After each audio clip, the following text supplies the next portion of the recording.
Donc nous allons développer maintenant, dans la 7e partie, le volet technique et le volet contrôle de cette sous-direction. Au niveau technique, cette sous-direction, en collaboration avec la DTIC, Direction technique de l'information et de la communication, se chargera de voir dans les détails le système informatique mis en place pour recueillir toutes les données au niveau de la RLE, la réception des candidatures et la collecte des résultats des scrutins, et y apporter des améliorations avant leur application sur le terrain. Au niveau de la RLE et la liste électorale, il aura la mise en place d'un programme informatique basé sur le code électoral et qui renfermera donc tous les critères pour être électeur et aussi les dispositions qui empêchent les électeurs d'accomplir ce devoir civique. Ce programme sera renseigné au quotidien, donnant du travail à faire aux agents pendant les périodes creuses, ce qui ne se fait pas aujourd'hui. À la fin de la RLE, les données reçues de IDEMIA, si encore on conserve ce partenaire sous-traitant, seront déversées dans ce logiciel renseigné d'office. Ainsi, toutes les irrégularités seront extirpées de la liste électorale.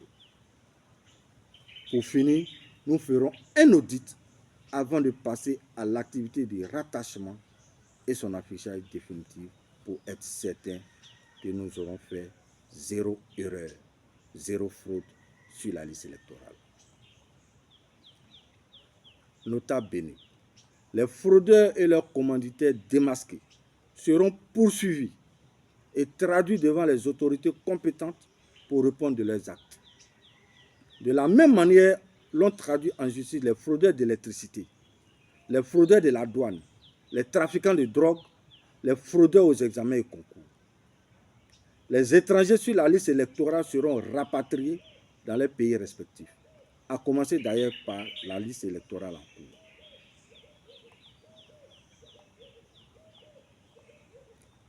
Cette sous-direction, elle veillera aussi à l'application technique et le contrôle du code électoral, depuis son élaboration jusqu'à sa mise en œuvre.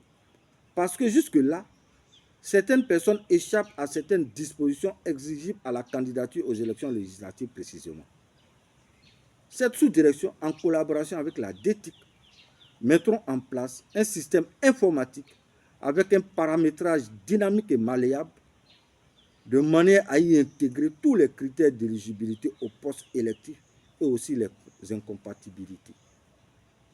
À la fin de chaque élection, les élus y seront intégrés, ainsi que tous les noms des responsables des postes administratifs incompatibles aux différentes fonctions électives, de sorte à y exercer un contrôle plus poussé des candidatures aux différentes élections. Une sorte d'actualisation au quotidien des données. Ces services concernés seront donc obligés d'aller chercher les informations là où il faudra, au lieu de se soucier les pouces pendant les années non électorales, comme il est question aujourd'hui, et recevoir un salaire conséquent, à ne rien faire. À la saisie des candidatures dans ce programme informatique, dès qu'il aura une incompatibilité ou une irrégularité, la machine rejettera automatiquement cette candidature.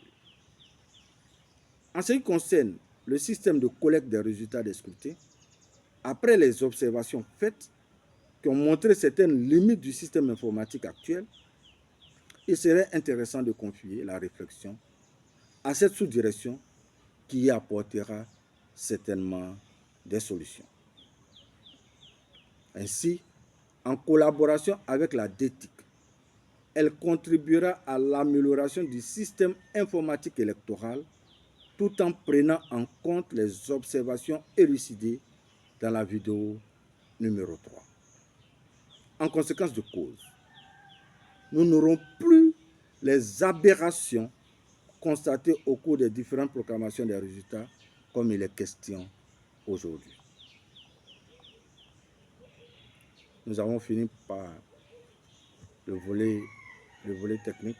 Nous allons aborder maintenant le volet contrôle.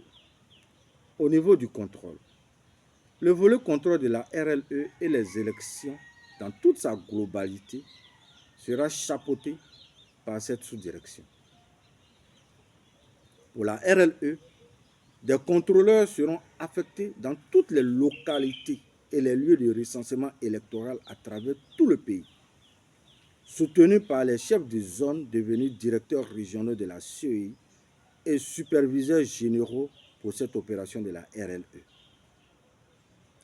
Ces contrôleurs veilleront aussi au respect des modes opératoires ou la régularité de cette opération dans les centres de recensement et de distribution des cartes d'électeurs et seront réceptifs aux différentes plaintes concernant le convoyage des électeurs, mesures dissuasives ou de prévention et de contrôle. Ces plaintes seront traitées plus tard, conformément aux dispositions procédurales préétablies par cette sous-direction et au temps opportun prendra des décisions jusqu'à l'annulation de certaines candidatures, mesures correctrices et des sanctions. Maintenant, au cours des scrutins électoraux, des contrôleurs seront aussi présents dans tous les lieux de vote à travers le pays pour toutes les élections, supervisés par les directeurs régionaux de la CEI, ça veut dire les chefs de zone. La possibilité sera donnée à tous les agents de la CEI de la région de faire aussi des contrôles dans leur circonscription électorale de surveillance. Des moyens logistiques pour se déplacer, pour communiquer, photographier et faire des vidéos seront mis à leur disposition. Un numéro vert gratuit sera mis à la disposition de la population pour signaler tous les cas de fraude et de violence, mesures dissuasives ou de prévention et de contrôle.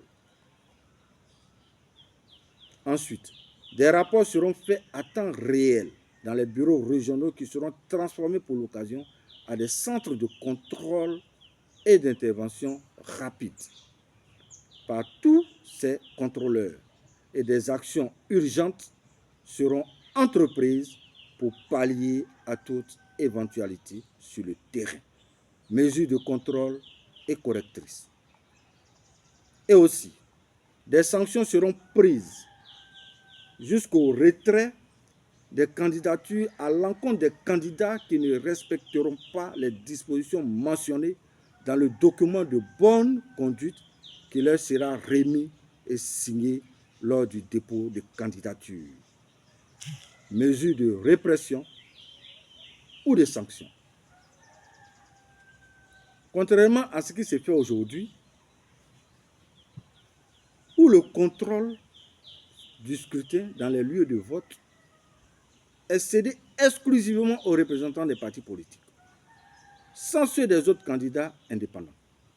Et le contrôle dans les bureaux de vote est laissé aux candidats eux-mêmes, violant du coup la règle du traitement équitable de tous les candidats sur toute l'étendue du territoire national.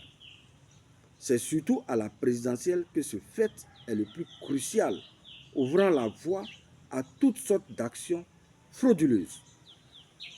Eh bien, dans notre document de restructuration du secrétariat général, nous avons mené la réflexion et trouvé une formule parmi tant d'autres qui va régler définitivement ce problème, afin de mettre au même niveau de traitement les candidats issus des partis politiques qui couvrent tous les bureaux de vote de leurs représentants et les indépendants aux élections présidentielles qui n'arrivent pas à le faire. Problème récurrent auquel la CEI est indifférente et impuissante.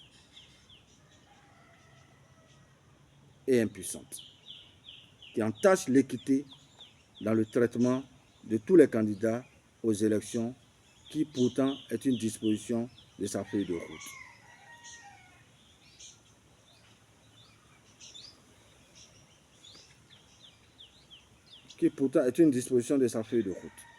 Mesures correctrices. Chemin faisant, d'autres attributions seront faites à cette sous-direction en rapport avec les exigences qui se présenteront à elle. Merci pour la 7e partie. Tout à l'heure pour la 8e partie. Merci.